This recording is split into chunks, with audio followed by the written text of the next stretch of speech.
بسم اللہ الرحمن الرحیم۔ السلام علیکم۔ شام کی صورتحال سے جہاں پوری دنیا میں ایک تعجب اور حیرت کی فضا ہے، وہاں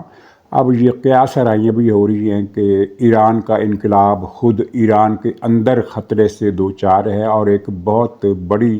اور حیرت انگیز خبر آئی ہے جس کا پس منظر بھی لیک ہو گیا ہے۔ اور وہ خبر یہ ہے کہ ایران کے سفارتکاروں نے شام کے جتنے بھی یہ دھڑے تھے جنہوں نے حملے کی اور ملک فتح کر لیا، ان سب کے ساتھ انفرادی طور پر بھی رابطے قائم کیے ہیں، اور اس کے علاوہ ابو محمد الجولانی کے ساتھ بھی رابطہ قائم کیا اور دوستی کی پیشکش کی ہے۔ آپ کو بھی یقین نہیں آیا ہوگا، لیکن یہ خبر ساری دنیا کے میڈیا پر چل چکی ہے، اور اس کا پس منظر اس خبر سے بھی زیادہ حیرت انگیز ہے، وہ میں آپ کی خدمت میں عرض کروں گا۔ اس کے علاوہ یہ توقع بھی کی جا رہی ہے کہ عرب ملکوں کا رویہ اسرائیل کے بارے میں اب تک جو ہے اتنا زیادہ دوستانہ بلکہ نیاز مندانہ، وہ بھی شاید تبدیل ہو جائے۔ یہ بہت اہم پوائنٹ ہے، اور اس کے آنے والے وقت میں نہ صرف یہ ہے کہ علاقائی اور عالمی صورتحال پر فرق پڑے گا، بلکہ اس سے صدر ٹرمپ کے لیے، صدر ٹرمپ یعنی وہ جو اگلے مہینے امریکی صدر بننے والے ہیں، ان کی نئی حکومت کے لیے بھی ایک چیلنج بن جائے گا، جو کچھ اور ہی سوچ رہے ہیں، اور پھر اس چیلنج کو دبانے کے لیے وہ کیا کریں گے۔ تیسرا جو پوائنٹ ہے وہ اسرائیل اور امریکہ کی طرف سے شام پر بمباریوں کا سلسلہ ہے، اور اتنی زیادہ بمباریاں اس سے پہلے صرف جنگ کے زمانے میں ہوتی تھی۔ شام پر اسرائیل نے 200 حملے کیے اور 200 بمباریاں کی ہیں، اور گولان کی پٹی کو ضم کرنے کا اعلان کر دیا ہے، جس پر اس نے 1967 میں قبضہ کیا تھا، اور جو 74 کے ایک معاہدے کے تحت بفر زون کے طور پر کام کرتا تھا۔ اب اسرائیل نے اعلان کیا ہے کہ وہ بفر زون ختم، یہ علاقہ اب اسرائیل کا حصہ ہے باضابطہ، اور بفر زون کے لیے ہم شام سے مزید علاقہ لیں گے، اور شام کے علاقے میں وہ فوج گھس بھی گئی ہے، اور امریکہ نے الگ سے بمباریاں کی ہیں۔ امریکہ کے اہداف اور ہیں اور شام کے اہداف اور ہیں۔ پھر یہ خبریں بھی آپ نے دیکھ لی ہوں گی کہ شام کے جیل خانوں کو کھولا گیا ہے، تمام قیدی رہا کیے گئے ہیں، لیکن ان قیدیوں کی حالات جو ہیں وہ بہت ہی دردناک ہیں۔ تو شروع کرتے ہیں ہم بمباریوں سے، کیونکہ دوسرے جو موضوعات ہیں ان کو تھوڑا سا تفصیل سے بیان کرنا پڑے گا، لیکن یہ جو بمباریاں ہیں یہ مختصر میں ذکر کروں گا کہ اس میں ایک بہت اہم نقطہ ہے جس کو ہمارے میڈیا نے نظر انداز کیا، حالانکہ اسرائیل نے وہ نقطہ خود اپنے منہ سے بیان کیا ہے۔ اسرائیل نے جو 200 بمباریاں کی ہیں، یہ کی ہیں شامی فوج کے اسلحہ خانوں پر، اسلحہ ڈپوؤں پر، اور ان کی فوجی جنگی ہتھیاروں کی ٹیکنالوجی کی جو ریسرچ کرنے والے ادارے ہیں ان پر، اور ان کو تباہ و برباد کر رکھ دیا، اور سارا اسلحہ گولہ بارود اس نے اڑا دیا ہے۔ اور یہ کہا ہے کہ ہم نہیں چاہتے، یہ فکر آپ غور سے سنیے گا، کہ ہم نہیں چاہتے کہ یہ ہتھیار انقلابیوں کے ہاتھ لگے اور ہمارے لیے خطرہ پیدا ہو۔ اس کا مطلب سیدھا سادہ یہ ہے کہ جب تک یہ ہتھیار بشار الاسد کے پاس تھے ہمیں کوئی خطرہ نہیں تھا۔ خطرہ اب ہوا ہے کہ یہ اتنے طاقتور ہتھیار انقلابیوں کے ہاتھ لگ گئے تو وہ اسرائیل کے خلاف اسے استعمال کر سکتے ہیں۔ اور یہ وہی بات ہے جو میں نے بار بار اپنے بلاگز میں کی اور اپنے مضامین میں بھی لکھی، کہ بشار الاسد کی حکومت اور شام میں ایران کی موجودگی اسرائیل کے تحفظ کی گارنٹی ہے، کیونکہ جب تک یہ موجود ہے شام میں اسرائیل مخالف عوامی لہر پیدا نہیں ہو سکتی، پیدا اٹھنے نہیں دی جائے گی۔ اور اسرائیل نے باقاعدہ تصدیق کر دی کہ یہ ہتھیار اگر ان کے انقلابیوں کے ہاتھ لگ گئے تو ہمارے لیے خطرہ ہوگا، اس لیے ہم یہ برداشت نہیں کریں گے کہ یہ ہتھیار انقلابیوں کے ہاتھ لگے، اس کو ہم روکیں گے۔ شام میں جب تک بشار کی حکومت تھی ان ہتھیاروں سے اسرائیل کو کوئی خطرہ فی الواقع نہیں تھا۔ 1967 سے لے کر شام کی طرف سے اسرائیل کو کوئی تکلیف نہیں پہنچی، اس کے جذبات کو ہرگز مجروح نہیں کیا گیا۔ یہ ایک بہت بڑی گیم ہے، اور جو یہاں ہمارے ہاں کچھ لوگ یہ سمجھتے ہیں کہ ایران اسرائیل کا دشمن ہے،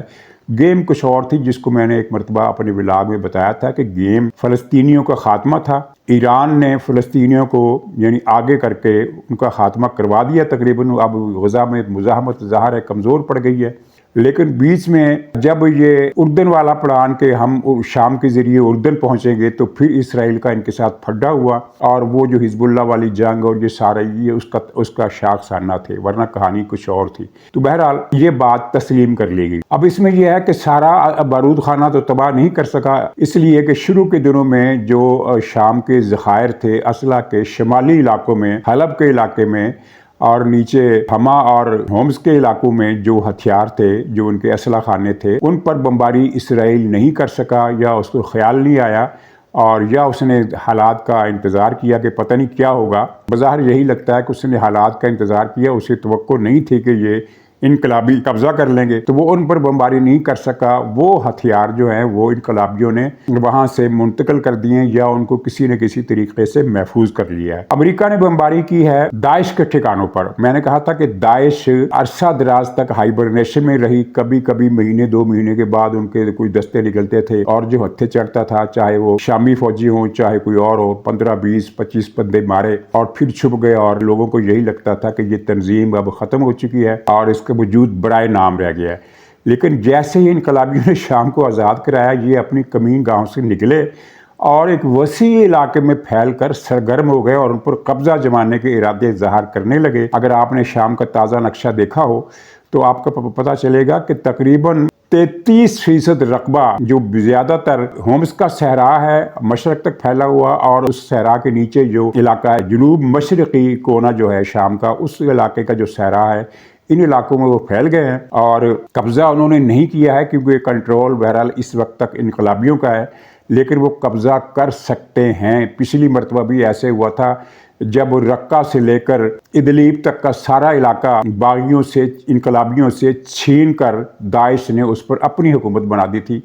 تو اب امریکہ نے اس پر شدید بمباری کی ہے، اور ایک دن میں اس نے 100 بمباریاں کی ہیں داعش پر۔ اس سے آپ اندازہ لگائیے کہ داعش کا پھیلاؤ کتنی جلدی کتنے بڑے علاقے میں ہو گیا کہ 100 بمباریاں کرنی پڑی۔ یہ 2 بہت بڑے واقعات ہیں، اور پھر عرب ملکوں میں تشویش پائی جاتی ہے کہ شام کا مزید علاقہ اس نے ہڑپ کر لیا ہے۔ اطلاعات کے مطابق بارڈر کے ساتھ ساتھ، بارڈر کو بہت لمبا نہیں ہے شام کا، اسرائیل کے ساتھ بارڈر بہت مختصر ہے، لیکن اس بارڈر پر یہ بفر زون، یعنی وہ گولان کی پہاڑیوں والا جو علاقہ اس نے پہلے سے چھینا ہوا ہے، اس کو انہوں نے شام کے علاقے کے اندر منتقل کر دیا ہے، بفر زون کو، اور تقریباً 2.5 میل چوڑا علاقہ اسرائیل نے اپنے قبضے میں لے لیا ہے، اور اسے بفر زون قرار دے کر وہاں اپنے فوجی گشت کے لیے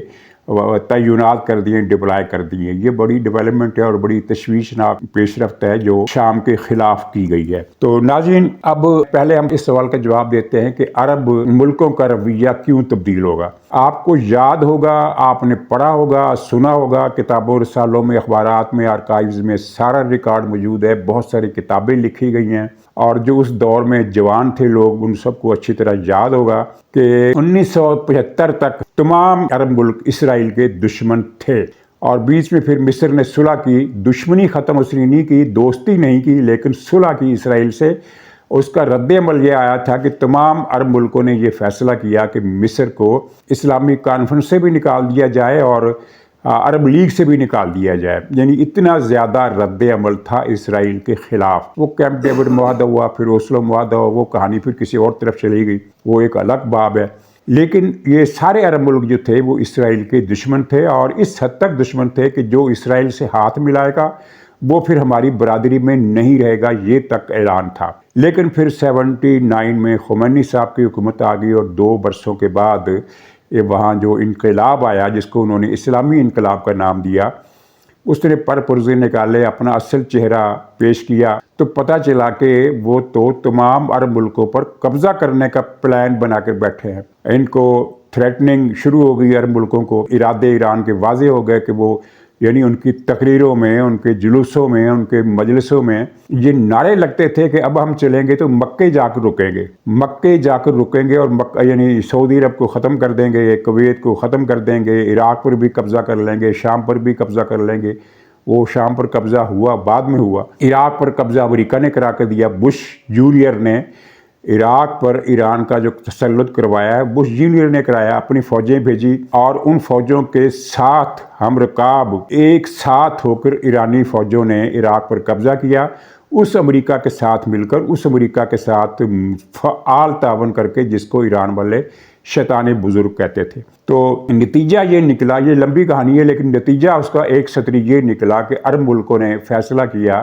کہ ایران سے بچنے کے لیے اسرائیل کے ساتھ دوستی ضروری ہے، اس لیے کہ اس سے پہلے انہیں ایران سے کوئی خطرہ نہیں تھا، خاص طور پر سعودی عرب والوں نے تو کبھی سوچا بھی نہیں تھا، ان کے پاس اتنی فوج تھی ہی نہیں جو ایران کا مقابلہ کر سکتی۔ تو انہوں نے پھر وہاں پر عرب ملکوں کی حکومتوں میں، اسٹیبلشمنٹوں میں یہ ایک سوچ پیدا ہوئی کہ اسرائیل سے دوستی کا ہاتھ ملایا جائے تاکہ ایران سے بچا جا سکے، اور یہ ایک پنتھ دو کاج والا مسئلہ تھا کہ عرب ملکوں کو دوستی، اسرائیل کا دوست بنانے، ان کا ماتحت بنانے کا جو امریکی پلان تھا وہ ایران کے اس اسٹریٹجک وار سے کامیاب ہو گیا، اور تمام عرب ملک کسی نہ کسی طریقے سے اور مختلف سطح پر جا کر اسرائیل کی گود میں جا گرے۔ اب شام میں جو کچھ ہوا ہے اس سے ایران کی کمزوری واضح ہوئی ہے، اور ایران کے اندر کچھ مزید کمزوریوں نے جنم لیا ہے، جس کا ذکر میں کروں گا کسی نہ کسی اگلے ولاگ میں، تھوڑا سا ذکر اس میں بھی ہو جائے گا۔ تو عرب ملکوں پر سے دباؤ کم ہوگا، یعنی وہ جو سامنے سے شیر آ رہا ہے تو اب کیا کروں، دشمن کے گھر میں چھپ جاؤں، یہی پالیسی تھی نا۔ تو اب سامنے کا جو شیر ہے اس کے بارے میں یہ پتہ چلا کہ وہ بھیڑ ہو گیا ہے، اس کے دانت نکل گئے ہیں، اس کے ناخن جھڑ گئے ہیں، تو اب دشمن کے گھر میں جا کر گھسنے اور اس سے پناہ مانگنے کی چنداں ضرورت نہیں رہی۔ یہ ایک نیٹ خلاصہ ہے، غیر سفارتی زبان میں استعمال کر رہا ہوں، عوامی زبان میں بات کر رہا ہوں، سفارتی زبان میں اس کو اور طریقے سے بیان کیا جاتا ہے، لیکن یہ صورتحال اس طرح کی جنم لے رہی ہے۔ اور اگر عرب ملکوں، ظاہر ہے وہ ان کو جب یہ احساس ہو گیا اب ہم پہلے جیسے دباؤ میں نہیں رہے، تو پھر وہ آنکھیں بند کر کے امریکی حکومت کی بات نہیں مانیں گے۔ ٹرمپ کہتے ہیں کہ میں شام میں مداخلت نہیں کروں گا، لیکن اسے کرنا پڑے گی، کیونکہ اگر شام میں حکومت مستحکم ہوگی، مستحکم حکومت قائم ہوگی تو خطرہ کس کو ہوگا؟ عراق کو نہیں ہوگا، ترکی کو بھی نہیں ہوگا، خطرہ ہوگا اسرائیل کو، جس نے یہ خطرہ بھانپ لیا اور بمباریاں کر کے اسلحہ خانے، بارود خانے، ہتھیاروں کے گودام، میزائلوں کے گودام، ٹینکوں کی وہ پوری پلٹنیں، وہ ساری کی ساری تباہ کر دی ہیں، اسرائیل کو پتہ ہے۔ تو ٹرمپ کا جو ایم تھا، جو وہ صحرا سر پر سجانا چاہتا ہے، وہ یہ ہے کہ سعودی عرب اور اسرائیل کے درمیان ابراہم اکارڈ کے تحت deal of the century, mother of all deal جس کو ٹرمپ نام دیتا ہے، اس کے تحت سعودی عرب اور اسرائیل کا بھائی چارہ کروا دیا جائے۔ تو اب مجھے وہ بات خطرے میں لگتی ہے، مجھے ایسا لگتا ہے کہ یہ مسئلہ تھوڑا گڑبڑ ہو گیا ٹرمپ کے لیے۔ تو ٹرمپ اس صحرے کو پہننے کے لیے بہت بے چین ہے، تو کیا کرے گا؟ وہ مداخلت تو کرنی پڑے گی اسے، تاکہ ایران کا خطرہ کسی نہ کسی شکل میں برقرار رہے۔ اب وہ برقرار رہتا نہیں ہے، امریکہ کو کچھ اور کرنا پڑے گا۔ اچھا، جو بنیادی ڈیولپمنٹ فوری طور پر ہوئی ہے جس سے ایران کے اندر کی خطرناک صورتحال کا اشارہ ملا ہے، وہ یہ ہے کہ ایرانی سفارتکاروں نے رابطے کیے ہیں ہیئت التحریر الشام سے، اور وہ سیرین ڈیموکریٹک آرمی سے، سیرین وہ نیشنل فورس جو ہے، ٹوٹل 4 فریق ہیں، چاروں کے ساتھ ایرانی سفارتکاروں نے رابطے کیے ہیں اور کہا ہے کہ ہمارے درمیان تعلقات ہونے چاہیے تاکہ ہم مخاصمت کی راہ پر جانے سے بچ سکیں، یہ ان کے الفاظ ہیں۔ اب ہے تو یہ مضحکہ خیز کہ بھی جس ملک کو آپ نے کھنڈرات میں بدل دیا، 10 لاکھ آدمی قتل کر دیے، 1.5 کروڑ کی آبادی بے گھر کر دی ان کے، اب وہ گھروں میں واپس آئیں گے تو وہاں گھر نہیں ہے، وہاں اینٹ پتھر کے ڈھیر بھی نہیں ہے، ملبہ بھی نہیں ہے، نام و نشان ہی نہیں ہے ان کے شہروں کا، قصبوں کا، آبادیوں کا۔ کہیں کھنڈرات ہیں، کہیں کھنڈرات بھی نہیں ہے، اس شہر ملک کو آپ نے اجاڑ دیا۔ تو اب آپ کو احساس ہوا ہے کہ ایران اور شام کے درمیان مخاصمت نہیں ہونی چاہیے۔ بہرحال یہ ڈیولپمنٹ ہوئی ہے، اور اس کا پس منظر کیا ہے؟ پس منظر یہ ہے، یہ جو انفارمیشن میں آپ کو دے رہا ہوں، کہ یہ ایران کی سیاسی قیادت کا فیصلہ ہے، مذہبی قیادت کا فیصلہ نہیں۔ مذہبی قیادت تو ابھی قومے میں ہے، سکتے میں ہے، جس کا اظہار ایک دوسرے چینل سے ایران کا یہ بیان آیا دفتر خارجہ کا کہ ہمیں یقین نہیں آ رہا کہ شام میں کیا ہوا ہے، ہم اس معاملے پر بہت زیادہ حیران ہیں، اور ظاہر ہے بہت صدمہ ہے، کیونکہ اس وقت ایران میں 2 پیرالل سوچ چل رہی ہے۔ ایک سوچ یہ ہے کہ ہمیں تمام عرب ملکوں سے برابری کی بنیاد پر دوستانہ تعلق رکھنا چاہیے، اور انقلاب کو برآمد کرنے کی پالیسی ہماری نہیں ہونی چاہیے۔ اور دوسری طرف یہ ملا کلرجی ہے، کلرجی کی سوچ ہے کہ نہیں، ہمیں بزور طاقت بزور تلوار عرب ملکوں پر اپنا مسلک نافذ کرنا ہے، ان کو قبضے میں لینا ہے۔ 4 دارالحکومتوں پر قبضے کے بعد وہ یہ سمجھ رہے تھے کہ یہ پالیسی آگے چلے گی۔ کویت بھی ہمارے قبضے میں آئے گا، ظاہر کویت ایک بہت ہی چھوٹا ملک ہے، عراق کے بارڈر پر ہے، اور بحرین بھی ہم انقلاب لے آئیں گے، اور یمن کا دائرہ پھیلا کر جنوبی یمن تک کر دیں گے۔ اس وقت ایران کے جو حامی حوثی ہیں وہ سابق شمالی یمن پر قابض ہیں۔ سابق سے مراد یہ ہے کہ پہلے 2 ملک تھے، ایک شمالی ملک یمن تھا، پھر دوسرا جنوبی یمن تھا، اور عرصہ دراز سے تھے۔ سوویت یونین کے خاتمے کے بعد یہ متحد ہو گئے، اور حکومت میں اخوان المسلمین کے عناصر بھی آگے، وہی اخوان جو اس وقت جس کے لوگ شامی انقلاب کی قیادت کر رہے ہیں۔ تو پھر ایران نے حوثیوں کے ذریعے وہاں بغاوت کرا دی، انہوں نے شمالی یمن کو جنوبی یمن سے الگ کر کے وہ سابقہ پوزیشن جو تھی بحال کر دی، تھوڑے سے فرق کے ساتھ کہ اس وقت جنوبی یمن کی فوجیں کہہ لیجیے یا سعودی عرب اور عرب اتحاد کی فوجیں کہہ لیجیے، وہ شمالی یمن کے تھوڑے سے حصے پر شمال میں اور تھوڑے سے حصے پر جنوب میں قابض ہیں۔ یعنی شمالی یمن پورے کا پورا حوثیوں کے پاس نہیں ہے، 90% علاقہ ان کے پاس ہے یا 85% علاقہ ان کے پاس ہے، اور 15% علاقہ سعودی اتحاد یا جنوبی یمن کے پاس ہے۔ تو ایران کا خیال تھا کہ یہ یمن کو بھی ہم پورے گھیرے میں لے لیں گے، اور اس طرح ایشیا کی حد تک تمام عرب ممالک، سعودی عرب کو ہم وایا اردن فتح کر لیں گے۔ یہ ان کا خیال نہیں تھا، یہ ان کا یقین تھا کہ شام کے بعد اردن، اور یہیں سے اردن سے ان کی اسرائیل کے ساتھ لڑائی ہوئی، جیسا کہ ماضی میں بھی ہوتا ہے کہ بعض منصوبے اس طرح ناکام ہوتے ہیں کہ 2 اتحادیوں میں، 2 دوستوں میں، کسی پلان کے 2 پارٹنرز میں کسی غلط فہمی پر یا کسی بھی وجہ سے تلخی ہو جاتی ہے اور معاملہ لڑائی پر پہنچ جاتا ہے اور وہ منصوبہ ضائع ہو جاتا ہے۔ تو یہاں یہ منصوبہ ضائع ہو گیا اردن کے ذریعے سعودی عرب پر قبضے کا۔ تو اب ایک تو یہ صورتحال ہو گئی، اس کے نتیجے میں کچھ اور بھی ایران کے اندر ہوا ہے۔ ایک تو یہ جو چیز سامنے نظر آ گئی کہ جو سیاسی لابی ہے جو انقلاب برآمد نہیں کرنا چاہتی، جس کے پاکستان سے قدیم اچھے دوستانہ تعلقات رہے ہیں، ایک تو ان کی حوصلے بلند ہوئے ہیں، اس لابی کو طاقت ملی ہے، اور کلرجی کو کمزوری ملی ہے، کلرجی کے حوصلے پست ہوئے ہیں اور یہ سکتے میں ہیں۔ لیکن ایک تیسری ڈیولپمنٹ جو ایران کے اندر ہو رہی ہے وہ یہ ہے کہ ایک تنقید کا رخ کلرجی کی طرف ہو گیا، اور تنقید 2 فریق کر رہے ہیں۔ ایک فریق جو انقلاب کو برآمد کرنے کے خلاف تھا، شام پر قبضے کے خلاف تھا، وہ اس لیے تنقید کر رہا ہے، یہ کہتے ہوئے تنقید کر رہا ہے کہ دیکھا تمہاری پالیسی نے ایران کو مروا دیا۔ اور جو طبقہ پرو کلرجی ہے، توسیع پسند ہے، جو عرب ملکوں پر قبضے کا حامی ہے اور ملائیت پھیلانا چاہتا ہے، وہ ناراض ہے کہ یہ تم لوگوں کی نالائکی ہے، جس کی وجہ سے ہمیں شام میں اتنی بڑی رسوائی دیکھنا پڑی۔ رسوائی تو ہوئی، ایک دن پہلے ایران کا بیان تھا کہ ہم بشار الاسد کو بچانے کے لیے ہر حد کراس کریں گے، کسی بھی حد تک جائیں گے۔ یہ چھپے ہوئے ہیں تمام اخبارات میں اور تمام چینلز پر یہ باتیں چلی ہوئی ہیں کہ ہم بشار الاسد کو بچانے کے لیے، شامی انقلاب کو بچانے کے لیے ہر حد کراس کریں گے، یعنی ہر طریقہ استعمال کریں گے اور ہر حد تک جائیں گے، یہ ان کے الفاظ تھے۔ ایک دن پہلے آپ کو یہ بیان آیا اور دوسرے دن پوری دنیا نے دیکھا کہ ایران کی حکومت کا حکم آ گیا ہے کہ شام سے تمام سفارتی عملہ، تمام فوجی مشیر، فوجی افسر، وہ قدس فورس جس کا نام ہی بڑا عجیب و غریب ہے، القدس فورس، وہ بنائی گئی تھی، وہ شامیوں کے قتل عام کے لیے نام اس کا رکھا گیا القدس فورس۔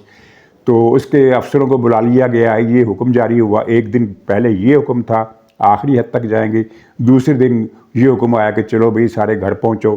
یہاں حالات خراب ہیں، تمہاری والدہ کی طبیعت بہت خراب ہے،